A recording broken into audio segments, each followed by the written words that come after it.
नमस्कार दोस्तों, स्वागत है आपका हमारी YouTube चैनल दशरथ रावल में कर्ण के जन्म की कथा। ये कहानी ऐसे योद्धा की जिसे लोग दानवीर कर्ण के नाम से जानते हैं। कर्ण पांडवों में सबसे बड़े थे और इस बात का पता सिर्फ माता कुंती को ही था।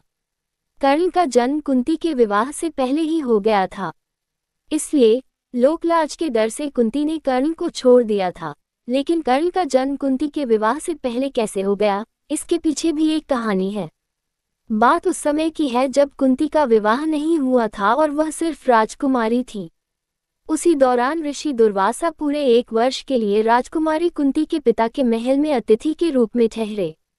कुंती ने 1 वर्ष तक उनकी खूब सेवा की। राजकुमारी की सेवा से ऋषि दुर्वासा प्रसन्न हो गए और उन्होंने कुंती को वरदान दिया कि वो किसी भी देवता को बुलाकर उनसे संतान की प्राप्ति कर सकती है। एक दिन कुंती के मन में आया कि क्यों न वरदान की परीक्षा की जाए। ऐसा सोचकर उन्होंने सूर्य देव की प्रार्थना करके उन्हें बुला लिया। सूर्य देव के आने और वरदान के प्रभाव से कुंती विवाह के पूर्व ही गर्भवती हो गई। कुछ समय बाद उन्होंने एक पुत्र को जन्म दिया जो सूर्य देव के समान ही प्रभावशाली था।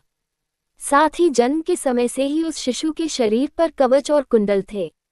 कुंवारी अवस्था में पुत्र की प्राप्ति के कारण लोकलाज के डर से कुंती ने उसे एक डिब्बे में बंद करके नदी में बहा दिया।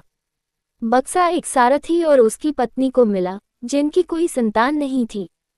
वो दोनों कर्ण के रूप में पुत्र को पाकर बहुत खुश और उसका लालन पालन करने लगे। यही सूर्यपुत्र आगे चलकर दानवीर कर्ण कहलाए और कई वर्षों बाद कुरुक्षेत्र के युद्ध में 5 पांडवों के सामने वह एक शक्तिशाली योद्धा के रूप में खड़े रहे। ये वीडियो अच्छा लगा हो तो एक लाइक और सब्सक्राइब करना बिल्कुल ना भूले।